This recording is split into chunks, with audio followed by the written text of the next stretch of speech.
I realized something that stayed with me. Every role teaches something. Every interaction leaves a lesson. So I created Every Lesson Counts because too many voices in education go unheard.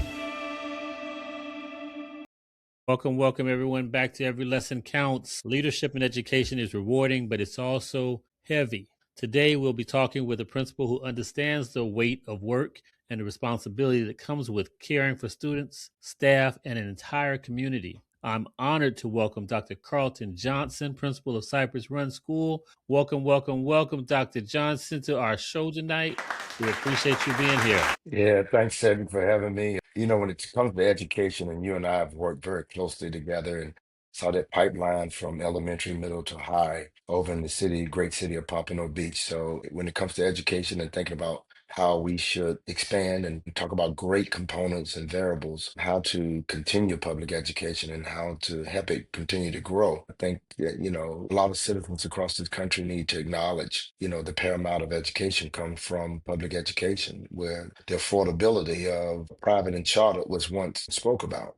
But knowing that our district have major challenges, the sixth largest school district in the country, major challenges. They're letting pioneers, they're letting what I call competent educators and leaders leave without even taking the blueprint.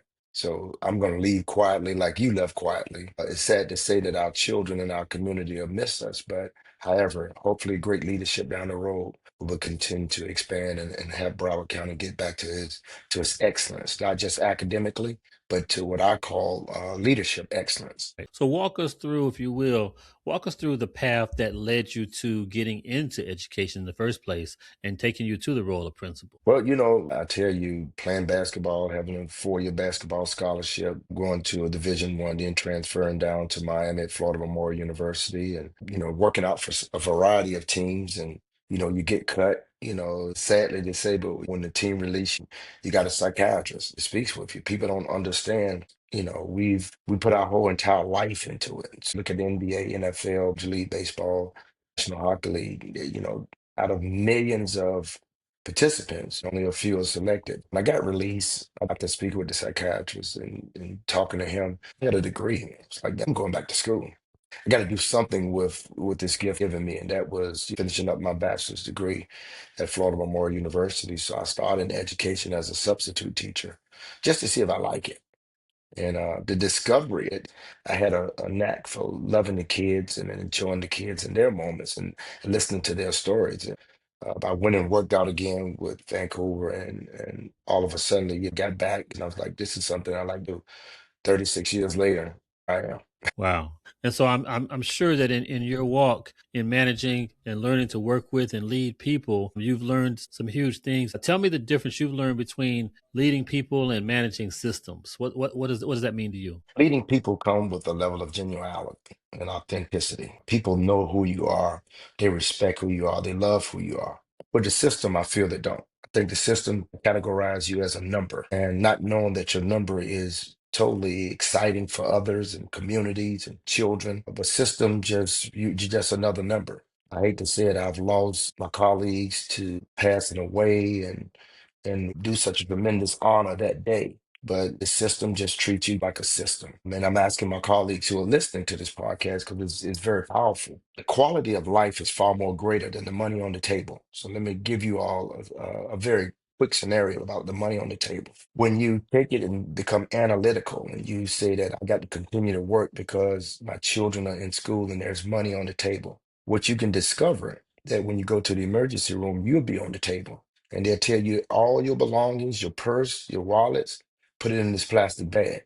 Well, you may be going under surgery or you may be going into a situation that is unknown. However, that bag will be passed off to your loved ones. So I'm telling all my colleagues, knowing that we work for just a system that may not care, go and prioritize your quality of life before just a job. Now, that's a powerful message, and I'm glad you're sharing that because you know just as much as I do. Me having left the system recently, and you on your way out now. But there are a lot of aspiring teachers and aspiring assistant principals that want to still walk in those steps that we've had. What would be the message or the strong piece of advice you would give those teachers and aspiring assistant principals that want to step into that role of being a principal? My profound statement to all of our young colleagues, another generation of leaders is prepare yourself. Work in a setting where you prioritize your 401k, your finances, so that the system won't hold you hostage. If you allow the system to hold you hostage, you got ailments to set in, you got frustration, you got antagonistic behavior. You got all kind of things that will happen to you. So, be good to yourself. But one thing that I did, I paid myself first before I paid anyone else. So I put money in my 401k, and I heard this statement from these, finance people tell you, oh, you're gonna have drop. You haven't put any money away, so just depend on drop. What I'm telling my young colleagues that are out there, pay yourself first. I did what you call a pre-drop. Hey, let me put the same amount of money you say I'm going to get in 5 years away earlier. So the system won't hold me hostage. And there's leadership above me that feels like people is not important to me and to you, Cedric, and all the years that we worked in education. People are important to me. Children are important. Communities are important. I can ask you, and I had a great conversation with Dr. Cartwright, fantastic leader. Mr. Runcie, fantastic leader. Mr. Nada, fantastic leader. Mr. Dr. Hill, great leader. My conversation to them were, if we don't put people first and we want to use decisions just because we're at the top, decision on for you want to be made one day.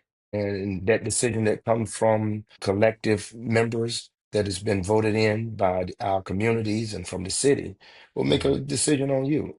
Yeah. I love placing lives, placing children, placing communities, placing my colleagues. And in this field of education as a principal, I never felt like a title identified who I was. Right. I felt like a purpose there. So Right. everybody talk about a legacy. I want to work with a purpose. I Hmm. guarantee you, many years down the road, there are going to be children. There are going to be people that work for you. Is always going to continue to love you.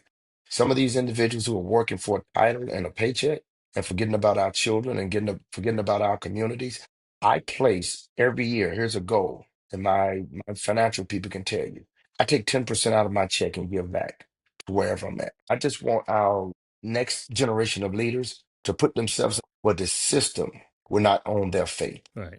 And I think that's absolutely powerful you say that, because we hear a lot about people making sacrifices and of their time and away from their families, but that lesson needs to needs to be said even more, the need for them to prepare themselves for when they won't be going in anymore or when they can't go in anymore. Mhm. They've got to make sure they put their money away. So that's critical. Life lesson. One last question I ask all of my guests is what's one lesson that you've learned that you believe, and whether it's a life lesson in the system or a life lesson outside of the system, what's that lesson that you've learned that you believe really, really, truly counts when it comes to leadership or life in general? My life lesson is just stay true to yourself. Just be true to yourself. God is going to take care of everything else. Just Absolutely. stay true to yourself. You're going to be rewarded, whether individuals want to cause harm to you or make a decision on you. Be true to yourself. Be smart financially. Understand that in this game we call life, you're going to work more than you may live. All I can tell you to do is while you're working, keep living. A lot of us lose ourselves. We put ourselves in predicaments. Be true to yourself. Don't go behind closed doors to hurt someone just because someone want to hurt someone. Just because of the individuals in that room, stand for who you are and what you believe in. And if you put God first, you'll walk out of that room not impacting someone's life. I was attempted to be impacted. In my life, the same thing, and other leaders. But we're going to cross this path that I learned something. My friends, my loved ones have eaten in my home and visit my home. My professional associates have never been here. So I'm going to keep you on the level of a professional associates to those who outside that don't know Dr. Karlton Johnson. And then when we cross paths again, we'll just say hello and goodbye because I have no interest in hurting people and destroying people's career. Absolutely. Very well said. Well, I want to thank you, Carlton, for carrying the weight of leadership with purpose and for sharing that lesson with us today. If you're listening and this conversation spoke to you, make sure that you subscribe and share the show with other people so that this message carries on. I'm going to see you all next week on Every Lessons Counts. But I just want to give one more big thank you. And if our audience will give a clap to Dr. Johnson for coming on today, we really, really appreciate your time.